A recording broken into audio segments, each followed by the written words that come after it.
Marea alta del río Guayas y del estero Salado provocaron inundaciones de varios sectores de Guayaquil. Las lluvias siguen afectando a algunas provincias del litoral. El ministro Henry Cucalón dice que el gobierno está abierto al diálogo con todos los sectores, incluyendo los indígenas, y reiteró que el juicio al presidente Lasso carece de fundamentos legales. Los narcotraficantes operan con la figura de la tercerización con las bandas criminales para su seguridad en las rutas de la droga. En deportes, Richard Carapaz logró una posición estelar en la Vuelta a Cataluña en España y sigue en pelea en la primera competencia internacional. En noticias del mundo, el terremoto en Afganistán de 6.5 grados ha provocado varios muertos y centenares de heridos. El sismo fue sentido además en la India y Pakistán por su intensidad. Televidentes, bienvenidos a esta emisión de miércoles 22 de marzo de este 2023. Es un gusto, como siempre, compartir con ustedes este espacio. Los invitamos, como siempre, para que nos siga a través de www.telegrafo.com.es y en el dial de Pública FM en todo el país y, claro, a través de nuestras redes sociales. Como siempre, de costumbre, acompañado esta noche por María Mercedes. Buenas noches, Byron.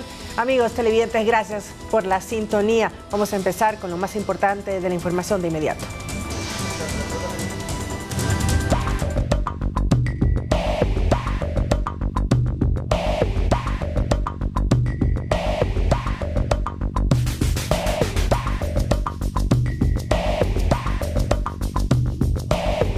El ministro de Gobierno, Henry Cucalón, habló de varios temas de coyuntura nacional en nuestro espacio de entrevistas de Noticias 7. Por ejemplo, el proceso de juicio político del presidente y el diálogo con sectores sociales. Vamos. Que han intentado forjar en el segmento de entrevistas de Noticias 7, Henry Cucalón, ministro de Gobierno, se refirió a varios temas de coyuntura nacional, entre ellos el juicio político en contra del presidente Guillermo Lasso. Yo jamás estaré en desacuerdo que la Asamblea Nacional controle, fiscalice, haga de contrapeso del poder. Esa es su facultad, para eso está la Asamblea. Sin embargo, es a todas luces fácilmente comprobable de que no tienen ninguna base, ningún nexo causal. Ustedes han visto a lo largo de estos 50 días cómo han bailado las causales, quieren acusar a un primer mandatario y no saben de qué. Las acciones que analizan tomar en torno al caso. Nosotros hemos ya preparado los escritos, hemos preparado todo lo que va a ser la defensa política y jurídica del mandatario. Ahora bien, sea cual fuere el resultado, como demócrata que soy, tengo que aceptar el mismo.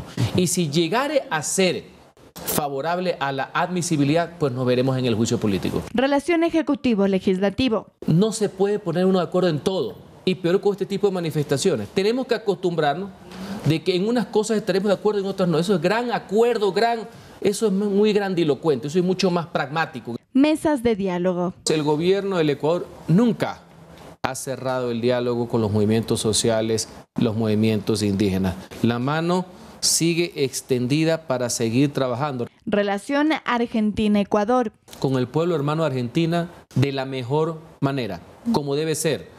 Relación fraterna, tenemos muchísimos intereses en común. ¿Este impasse no cree que haya friccionado ese impasse no puede generar fricción alguna entre los pueblos.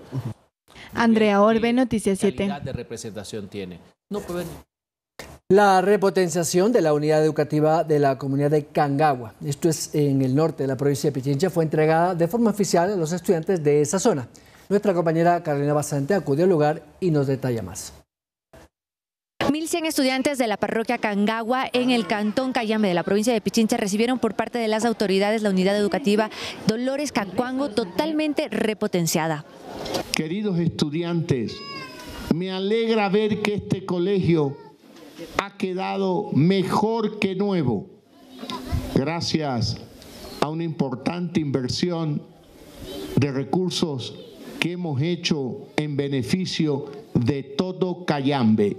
La obra, cuyo presupuesto fue de alrededor de $6 millones, contempla, entre otras cosas, mejoras en la infraestructura, adecuación de la biblioteca con libros e insumos para las diferentes edades de los estudiantes de primaria y secundaria, también la adecuación de baños y laboratorios de física y química. Cientos de estudiantes ocupan aulas completamente equipadas, con pisos de madera, cálidas, los niños en educación inicial con una biblioteca de libros para su edad, adecuada para su edad. Vemos además unos laboratorios equipados a los jóvenes del bachillerato técnico. Como parte de las actividades, el primer mandatario realizó un recorrido de las instalaciones en donde fue recibido por los estudiantes que prepararon algunos regalos, también bailes y además un ritual ancestral. Hay que recalcar que esta de hecho es una escuela intercultural bilingüe en donde se imparte quichua como parte de la malla curricular desde el nivel inicial hasta el bachillerato. A propósito del Día Mundial del Agua, el gobierno anunció un nuevo desembolso a través del Banco de Desarrollo para proyectos de agua potable y saneamiento en 17 municipios. De acuerdo a cifras oficiales, 4 de cada 10 ecuatorianos consumen agua contaminada. Es decir, el 40% de la población no tiene acceso a un servicio tan básico y esencial como es el agua potable, y eso repercute directamente en el desarrollo de los más pequeños. Que una de las causas por las que 3 de cada 10 niños y niñas en nuestro país padecen desnutrición crónica infantil debido a la carencia de agua apta para consumo humano y saneamiento. Es por eso que en marco del programa para erradicar la desnutrición infantil crónica y a propósito del Día Mundial del Agua, el gobierno anunció un desembolso del Banco de Desarrollo Humano de 14,2 millones de dólares para 7 municipios. Para Ceballos de la provincia de Tungurahua, para San Pedro de Huaca, para Joya de los Hachas, para Río Verde, para Sosoranga, para Sixi y Pelileo. La iniciativa, que busca cristalizarse en 7 proyectos distintos de saneamiento y agua potable, beneficiaría al menos 183,000 ecuatorianos. Porque el agua potable es salud, es desarrollo y progreso. El agua potable es bienestar. Organismos internacionales apuntan a que el costo para el Estado por la mala nutrición asciende a los 4.000 millones de dólares. Carolina Basante, Noticias 7. Otros temas: en Guayaquil, la marea alta ocasionó inundaciones por el desbordamiento del río Guayas y del estero Salado. Sin embargo, el mal temporal también afecta a otros cantones del país. Desde anoche se volvió a inundar Guayaquil. El agua subió hasta 1,5 metros de altura y afectó principalmente a los sectores más cercanos al malecón sobre el río Guayas y el estero Salado. Todo está inundado, está vertita. Y acá también. Esto fue el resultado del oleaje, según explicó el INOCAR, pues el caudal del río Guayas creció debido a la marea y también a las fuertes lluvias. El aguaje se espera que continúe hasta el viernes, por lo que no se descartan nuevas inundaciones. Como que no le gusta ir a la playa, tienen la playa a domicilio. Pero Guayaquil no es el único lugar en problemas por el invierno. Si nos vamos más al norte, el escenario es parecido. Esto es Manta, donde precipitaciones constantes desde la noche del martes hasta la mañana del miércoles ocasionaron acumulación de agua en avenidas y calles de la ciudad. Las salas de las viviendas comenzaron a inundarse y los ciudadanos a solicitar ayuda inmediata. Pero otra localidad seriamente en problemas por el invierno es la parroquia de San José de Ayuriquín, en Santo Domingo de los Áchilas. Allí el río Damas asustó a sus moradores. Las alarmas del sistema de alerta temprana advertían a la población a tomar recaudo. Advertencia: amenaza de inundación o desbordamiento del río Damas. Manténgase atento para posible evacuación. Y es que el caudal empezó a desbordarse en ciertas zonas. La ALOAC Santo Domingo se cerró por 2 horas, sin embargo está habilitada. En todo caso, el invierno pareciera que aún no da tregua en el Ecuador. Oye, cuidado los delfines, ve. Lautaro Andrade, Noticias 7. La Prefectura de Santo Domingo de los Áchilas hizo una evaluación de las emergencias viales atendidas por las constantes lluvias en los últimos días, que dejaron incomunicados a varios sectores de la provincia. Durante el último fin de semana, tras el torrencial aguacero caído la noche del viernes 17 y madrugada del sábado 18 de marzo, se registraron alrededor de 30 emergencias viales, según el Gobierno Autónomo Descentralizado Provincial de Santo Domingo de los Áchilas. En la zona de planificación 3, por ejemplo, se atendieron 9 emergencias en total. 6 de ellas fueron deslizamientos de media magnitud en la vía principal al Placer del Toachi, y se realizó la recuperación del puente en el recinto Nueva Esperanza, en la parroquia San José sucede a Yuriquín. La vía Chiriboga fue la más golpeada, registrándose 6 deslizamientos grandes de tierra y el taponamiento de una alcantarilla. Las autoridades afirmaron que se encuentran operativos con 15 frentes de trabajo. La cuenca del río Toachi es la principal afectada, en la cual estamos nosotros en este momento en el sector del Placer del Toachi. Tenemos también afectación en la parte del Placer del Toachi, Valle Hermoso, Ayuriquín. En las zonas afectadas, los moradores indicaron que desean que se restablezca la conectividad de inmediato para poder movilizarse con sus productos alimenticios principalmente. No tenemos por dónde más evacuar, es la única entrada y salida que tenemos. La prefecta de la provincia, Joana Núñez, recorrió varias zonas afectadas, lamentó lo sucedido y aseguró que seguirán brindando ayuda a los afectados. Vamos a apoyarnos junto al señor alcalde de Santo Domingo para mejorar esta emergencia y que nuestros amigos del sector rural se sientan atendidos. En el caso de la parroquia Valle Hermoso, el puente principal también resultó afectado por el desbordamiento del río Blanco, donde también ayudaron con contingente, expusieron finalmente las autoridades de la prefectura Sáchila. Y respecto al sismo del pasado sábado, varias familias guayaquileñas quedaron afectadas. En estos días han recibido kits de alimentos y de limpieza por parte de la Gobernación del Guayas.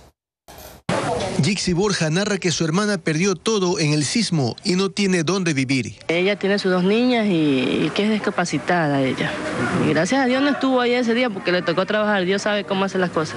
Ocurrió en las calles 43 y Camilo de Estruje, en el suroeste de Guayaquil. Son 3 familias afectadas por el temblor. Fue una cosa que tuve que bajar volando porque me habían dicho que cuando hay un sismo baje rapidito y me olvide de lo que queda. Uy, eso fue horrible, muy horrible. Parece que la casa se venía abajo. El gobernador visitó a los damnificados y comprometió su ayuda. Ya hicimos el levantamiento de las casas junto a la Secretaría de Riesgos, ya se lo pasó al Ministerio de Vivienda y vamos a ejecutar la solución de manera inmediata. No podemos perder tiempo. También se entregaron kits de alimentos y limpieza. Después de la familia, la salud, la vivienda para los seres humanos es lo más importante que hay y para eso estamos nosotros, para darles la solución. A cada caso se le hará un seguimiento para que las reparaciones se hagan de forma inmediata. En Quito, el municipio implementó 9 puntos de entrega de donaciones de alimentos y limpieza para los damnificados por el terremoto. El sismo no causó afectaciones en la capital, pero los quiteños buscan ayudar a los que necesitan el resto del país. El municipio de Quito ha puesto en marcha una iniciativa para ayudar a los afectados por el terremoto que sacudió el país el pasado 18 de marzo de 2023. Katiuska Reina, una madre de familia, entregó las donaciones que recogieron en su edificio para ayudar a los damnificados del sismo. Todos debemos sensibilizarnos ante estas tragedias naturales que no son predecibles y una colaboración de parte de un grupo de ciudadanos. Es una muestra de solidaridad y compromiso con las comunidades más vulnerables, acotó la madre de familia. Tenemos arroz, atún, azúcar, harina, aceite, que son las cosas esenciales para poder solventar en una comida diaria. Desde el momento que se produjo el sismo, el municipio de Quito ha trabajado de manera coordinada con las autoridades nacionales para brindar apoyo a las personas afectadas. Por favor, muchas gracias por su solidaridad. En total, son 9 puntos de donación que están ubicados en diferentes zonas de la ciudad. Si usted está en el norte, puede acercarse a la Administración Zonal Eugenio Espejo, a La Delicia, a Calderón. Si está en el centro, a la Manuela Sáenz, a la Mariscal.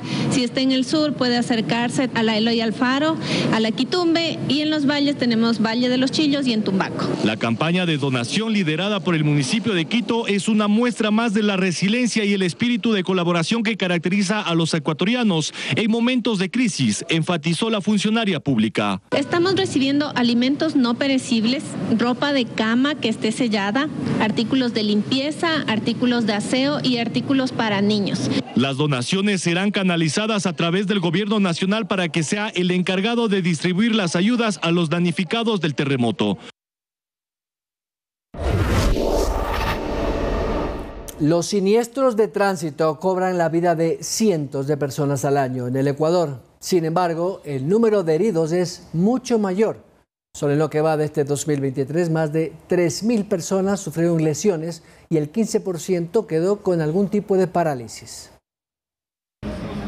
A la unidad de cuidados intensivos del Hospital Eugenio Espejo llegan pacientes todas las semanas víctimas de siniestros de tránsito. El doctor Manuel Gibaja, responsable del área, explica que en su mayoría llegan con traumatismo cráneoencefálico. Lamentablemente en el país, después de las enfermedades cerebrovasculares y gastrointestinales, el trauma producto de los siniestros es la principal causa de muerte a nivel del país. Este tipo de traumatismo deja secuelas permanentes en las víctimas y que pueden cambiar su vida completamente. Presenta que van a llegar al hospital en coma, inconscientes, y si logran sobrevivir, las secuelas pueden ser muy severas, como por ejemplo el no poder caminar, el no poder valerse por sí mismo, el nunca volver a hacer su actividad que hacía antes y representar ayuda de parte de toda la familia para hacer actividades mínimas. Y según los datos de la Agencia Nacional de Tránsito, en lo que va de este 2023, se han reportado 3.471 siniestros viales,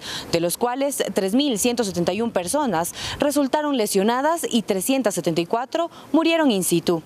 Las causas de estos siniestros principalmente son el manejar con exceso de velocidad, manejar bajo los efectos del alcohol y no respetar las leyes de tránsito. Lamentablemente son todos temas que refieren específicamente al comportamiento humano y en específico de los conductores. En 2017 se registraron 28.967 siniestros de tránsito, cifra que fue disminuyendo considerablemente hasta el 2020, punto más bajo con 16.972 siniestros. Sin embargo, desde el 2021, esta cifra ha ido en aumento con más de 21.000 accidentes. Manuela Bedón, Noticias 7. En breve, al volver, amigos, los narcotraficantes ahora tercerizan la seguridad de su cargamento en Ecuador. Síguenos en nuestras redes sociales, Facebook, Instagram y Twitter. Además, somos retransmitidos por Pública FM en Quito, Guayaquil y Cuenca en 105.3, Manta 88.1, Loja 90.5.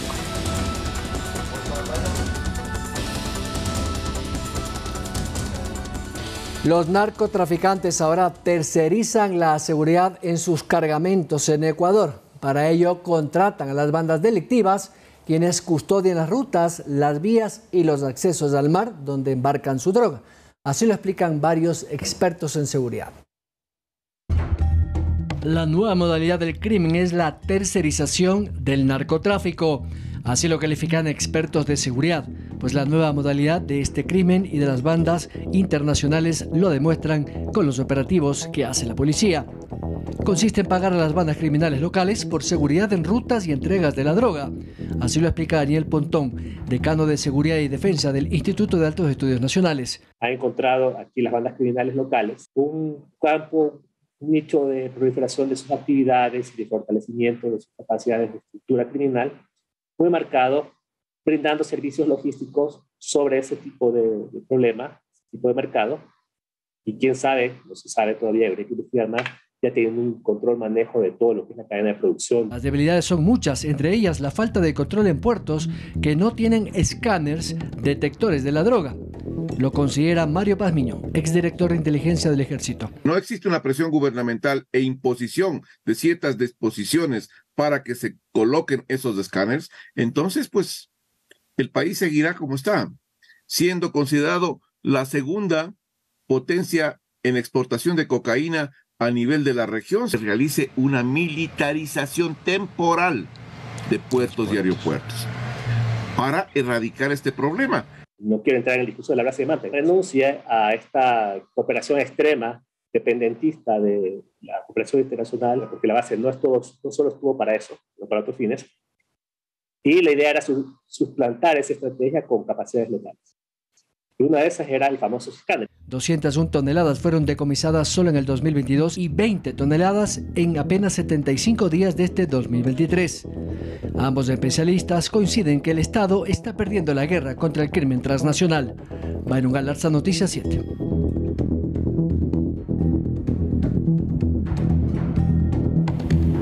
El reciente atentado a la directora de la cárcel de Esmeraldas no es un hecho aislado. Esto porque son perfiles de alto riesgo en materia de seguridad.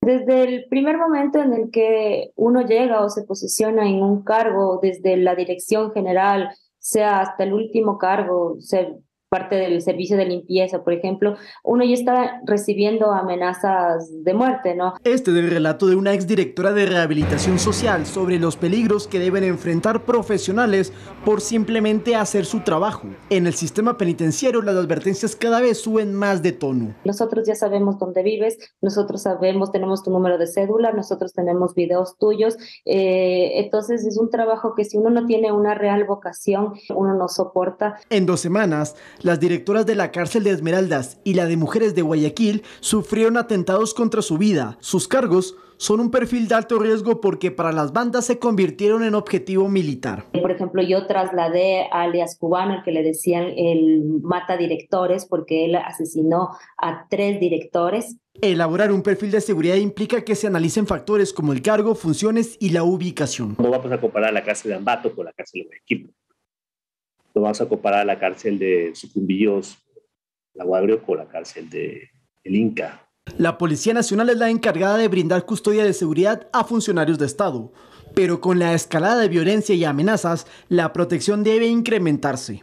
Pero no hay una unidad especializada que genere, primero políticas. Tampoco hay un cuerpo volcado a eso, a pensar con todos los recursos que se necesita, tanto en capacidades institucionales, logísticas, normativas. A ello sugieren asistencia psicológica para los perfiles de alto riesgo, quienes están bajo una presión constante de que su vida está en peligro. Porque nosotros todo el tiempo vivimos amenazados, extorsionados y si no lo hacemos, nuestra familia y nosotros corremos peligro. Que quede claro, no solo un funcionario penitenciario o un ministro requiere seguridad. La justicia lo ha solicitado también por la cantidad de magistrados y fiscales que son victimados por el crimen organizado. Lautaro Andrade, Noticias 7. Padres de familia realizaron un plantón para pedir la salida de la rectora de una institución educativa en Quito tras conocerse que un niño habría sido agredido sexualmente en los baños del plantel por otros estudiantes encapuchados. El Ministerio de Educación ya interpuso una denuncia en la Fiscalía y se analiza el futuro de la rectora. El hecho habría ocurrido el pasado 17 de marzo, cuando un niño de 9 años entró a los baños de la institución educativa ubicada en el norte de Quito. En eso, 2 estudiantes encapuchados entraron y lo habrían violentado sexualmente. La madre del menor sintió que algo andaba mal y decidió llevarlo a una consulta médica. Fue ahí cuando el niño le confesó que 2 jóvenes toparon sus partes íntimas e incluso lo habrían golpeado y amenazado para que guarde silencio. Una vez conocido el hecho, padres y madres de familia realizaron un plantón en los exteriores del plantel, pues dicen están preocupados por la seguridad de sus hijos. Yo sí estoy bien dolida, bien resentida, porque tengo a mis 2 guaguas aquí y me da miedo. Pero eso no es justo, que no hagan nada, ni el Ministerio de Educación, ni las personas del plantel. No es algo que se pueda tomar a la ligera, es muy preocupante. De su parte, a través de un comunicado, la institución señaló: rechazamos que mediante publicaciones en redes sociales se dé a conocer situaciones de vulneración de derechos sin antes haber comunicado a los estamentos pertinentes. Los padres de familia aseguran que la rectora del plantel ha hecho caso omiso a sus pedidos y por ello piden su salida. Siempre los ha puesto excusas la señora rectora. Hemos presentado una mesa de diálogo, pero nunca se los ha dado. Estas autoridades no han funcionado, deberían ser retiradas y poner autoridades que realmente cumplan con el papel que deben cumplir. Según varios padres de familia, la situación sería preocupante, pues dicen que no sería el único caso de agresión a menores al interior de la institución. Mi hijo tuvo maltrato de bullying de muchachos de grados superiores. Están también mandando amenazas a los domicilios, diciendo que si avisan algo, se van contra nosotros. Ante esto, el Ministerio de Educación aseguró que la denuncia de la presunta violación ya fue puesta en Fiscalía y analizan la posible destitución de la rectora. Es una posibilidad que tenemos que analizar de acuerdo al proceso de investigación que se está llevando a cabo. Tenemos que hacerlo de manera responsable. Nos activamos inmediatamente desde la subsecretaría, desde el distrito, con el acompañamiento a la madre, cumpliendo rutas y protocolos. Tras la denuncia, en los exteriores del colegio ya se puede observar presencia policial. Edison Saavedra, Noticias 7. Por orden judicial, el municipio de Quito deberá emitir un plan integral para regularizar el trabajo sexual en el centro histórico y asimismo se dispuso que se garantice la seguridad, higiene y salud de las servidoras sexuales. Entre gritos, aplausos y abrazos, así celebraron que el juez Ángel Mestanzo de la Unidad Penal de Quitumbe resolviera fallar a favor del trabajo sexual en Quito, a lo que califican de histórico. Como lo ha dicho el señor juez, nos han violentado el derecho del artículo 33 de la Constitución, que es el derecho al trabajo. También hemos sido discriminadas de una u otra forma por el municipio de Quito. El fallo judicial en primera instancia obliga a la administración del alcalde Santiago Guarderas a elaborar un plan integral que regularice el trabajo sexual en el centro histórico, pues dicen que sus derechos han sido vulnerados. En menos de 8 meses nos ha hecho 6 clausuras a nuestros locales. Las clausuras, según las autoridades, han sido porque los locales no tienen los permisos respectivos. En estos 2 locales que hemos entrado, aparentemente se estaba ejerciendo la actividad económica sexual y no cuentan con los permisos necesarios como para hacerlo. Actualmente los lugares donde estas trabajadoras ofrecen sus servicios tienen permisos de funcionamiento como alquiler de inmuebles, pero con el fallo judicial los permisos se tipificarían como casa de servicio sexual. El juez también dictó que se dispongan de espacios seguros e higiénicos para su trabajo en el centro histórico, donde dicen ya han tenido avances. Tenemos cámaras de seguridad, tenemos botones de pánico, tenemos higiene total dentro de los espacios, nos cuidamos integralmente, no nos vamos a mover. En el centro histórico conviven el 80% de las servidoras sexuales de la capital y señalan que si el municipio no cumple, se tomarán otras medidas. Y si no se cumple, se va a hacer otras acciones como protestas, marchas y también articulación con otras ONGs, organizaciones de derechos humanos, movimientos y demás. En respuesta, el municipio de Quito señaló que los inconvenientes surgen por el mal uso del suelo utilizado para esta actividad y llaman a las trabajadoras sexuales, así como los moradores del sector, a colaborar en este plan integral. Edison Saavedra, Noticias 7. Temas judiciales. El conjuez Mauricio Espinosa rechazó el pedido de revisión de medidas cautelares solicitadas por el expresidente Lenín Moreno y su esposa, procesados en el caso Sinohydro. Ambos debían presentarse el pasado 20 de marzo ante la Corte Nacional, pero no lo hicieron. La Fiscalía deberá analizar el pedido de prisión preventiva. El conjuez Mauricio Espinosa no dio paso a 8 de los 10 pedidos de revisión y revocatoria de medidas cautelares solicitados por los procesados en el caso Sinohydro. El juez ha negado porque dice que no hay hechos nuevos. Sin embargo, él parte de que los hechos nuevos deben ser presentados en este proceso y no en los que hay en el expediente de la Fiscalía. El exmandatario Lenín Moreno y su esposa Rocío González, quienes residen en Paraguay, pretendían que se les cambie su presentación periódica a la Embajada de Ecuador en ese país. Sin embargo, la resolución del magistrado deja en firme la medida dictada en la formulación de cargos, donde se detalla que deben presentarse cada 15 días en la Sala Penal de la Corte Nacional de Justicia, en el norte de Quito. De acuerdo a esta resolución, el pasado lunes 20 de marzo ya debía presentarse el ex jefe de Estado. Sin embargo, no acudió, según su defensa, por cuestiones de salud. Desde la Fiscalía General se informó que se pedirá la certificación de cumplimiento de la medida cautelar. ¿Pero a qué da paso esto? Nos explica el jurista Pablo Encalada. La ley dice que cuando se incumple la medida alternativa, la consecuencia es ordenar la prisión preventiva. Entonces, lo que la Fiscalía está diciendo hoy es, señores jueces, certifíquenme, díganme si es que se han presentado las personas procesadas, ¿no es cierto? Y con esta certificación la Fiscalía va a pedir una nueva audiencia de revisión de medidas cautelares y en esta seguro pues va a pedir la prisión preventiva. Ante la decisión del conjuez Espinosa, el exmandatario reaccionó a través de su cuenta de Twitter. En mi indefensión, han negado mis derechos al rechazar el habeas corpus y revisión de medidas. Buscan que acate algo imposible de cumplir por mi condición, privilegiando el show mediático a los derechos. Cumplo funciones de la OEA en Paraguay. El proceso no requiere presencia física.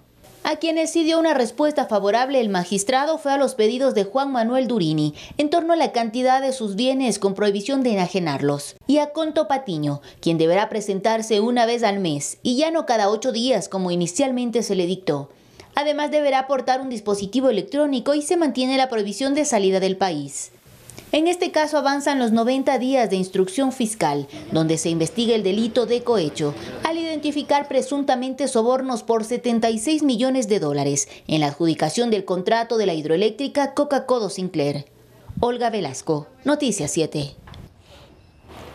Quito presenta el primer bioplástico elaborado con cáscara de cacao. Esto ayudará a más de 500 familias del norte de Esmeraldas dedicadas a la producción de derivados de la pepa a fin de comercializar tabletas de chocolates, bombones y polvo de cacao en empaques biodegradables bajo el modelo de economía circular. La iniciativa surgió como parte de una alianza entre la organización Ayuda en Acción y el Consejo Superior de Investigaciones Científicas de España.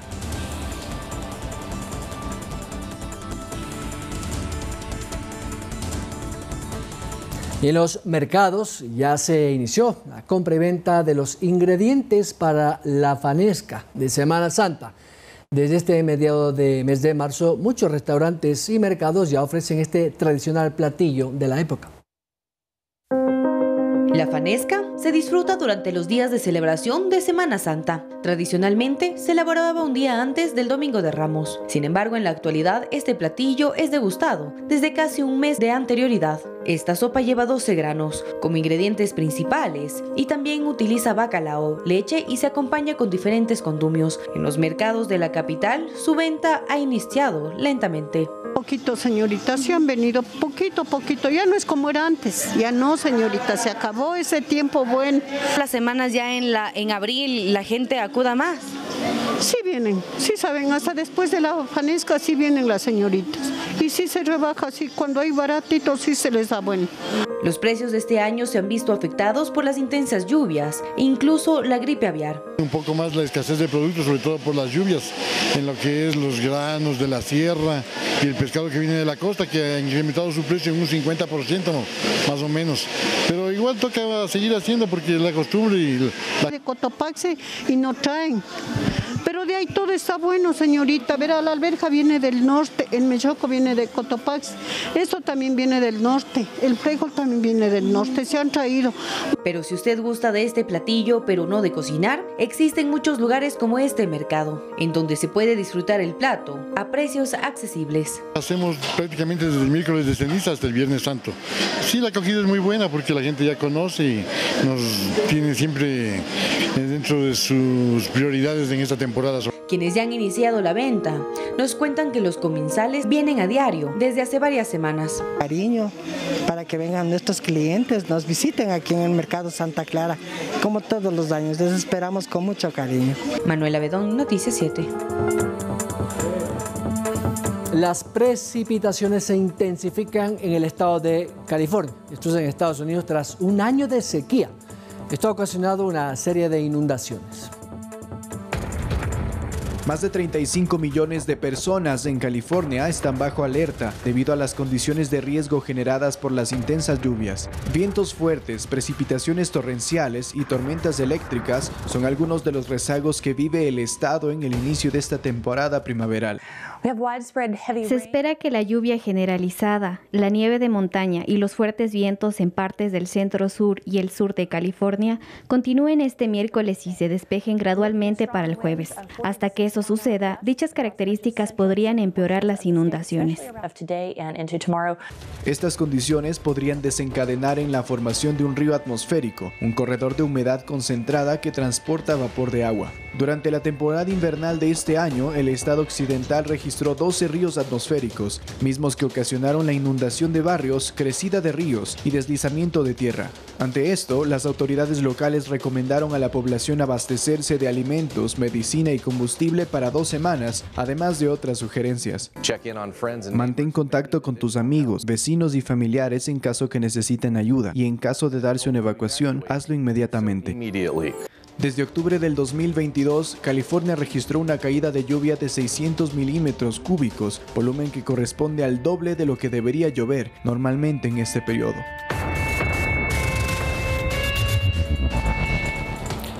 Tres fallecidos y más de 200 heridos es el saldo que dejó el sismo de 6,5 grados en la escala de Richter en Afganistán la noche del martes. El movimiento telúrico se sintió también en Pakistán e incluso en algunas ciudades de la India. Más de 30 segundos de tragedia vivió Kurm, localidad en el noreste de Afganistán, tras registrarse un sismo de magnitud 6.5. 13 personas fallecieron en Pakistán, Afganistán y la India, lugares donde se sintió el movimiento. Mientras tanto, la cantidad de heridos bordea las 200 personas entre los tres países y las autoridades estiman que el número siga aumentando a medida que se realicen las labores de rescate. Las mujeres rezaban y los hombres corrían rápidamente. No se detenían por nadie ni por los niños que casi fueron aplastados por los pies de la gente. Mujeres y ancianos se caían, la salida de emergencia estaba llena y nadie podía moverse hacia ningún lado. El Servicio Geológico de Estados Unidos reportó que el terremoto se dio a 187 kilómetros de profundidad y se sintió en varias ciudades. La presión que ejerce la placa India sobre la euroasiática es una de las principales razones por las que la zona sur de Asia son sísmicamente activas. Esta no es la primera vez que sucede un desastre de estas características en la zona. El año pasado, más de 1.000 personas murieron y otras 1.500 resultaron heridas producto de un sismo de 6.1 grados. Tras el terremoto de este martes, carreteras en el norte de Pakistán se encuentran bloqueadas, producto de los deslizamientos de tierra.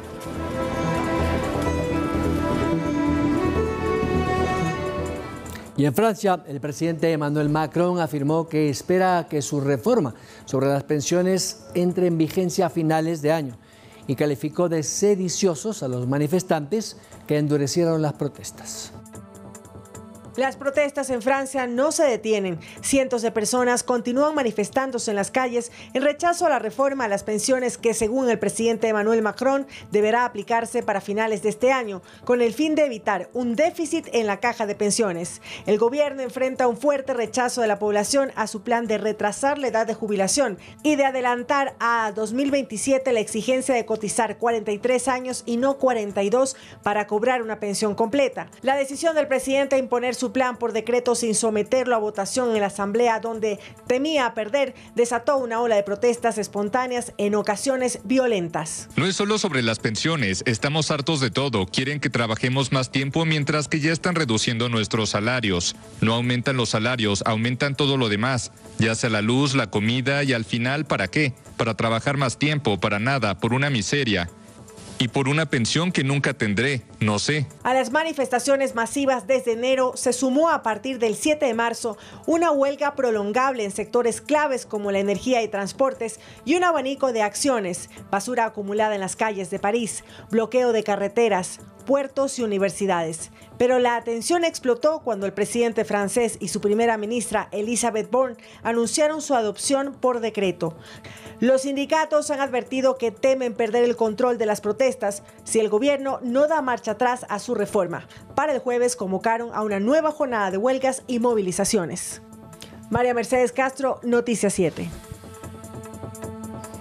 Y bien, antes de finalizar, amigos televidentes, les contamos que alrededor de 2.600 unidades de transporte público en la ciudad de Guayaquil se paralizarán el día de mañana. Suspenderán su servicio. Y con esto, lamentablemente, habrá problemas de movilización, evidentemente. Se descarta cierre de vías, según la alcaldía, que además ha informado que el servicio de Metrovía seguirá operativo y funcionará desde las 5:30 de la mañana hasta las 23 horas y 30 minutos. El gremio de los buses urbanos de la ciudad exige un incremento de la tarifa actual de 30 centavos a 40 centavos. Y bueno, con esto ponemos punto final a esta entrega. Por supuesto, mañana a esta hora, como siempre, a las 7, María Mercedes Castro y Lautaro Andrade y Andrea Orbe estarán con los principales protagonistas de la jornada. Tendremos nuestra entrevista en la mañana y también estaremos expectantes de lo que ocurra desde muy temprano en la ciudad de Guayaquil. Así es. Buenas noches. Con esto vamos a poner punto final. Gracias. Viene una cadena y luego fanáticos, por supuesto.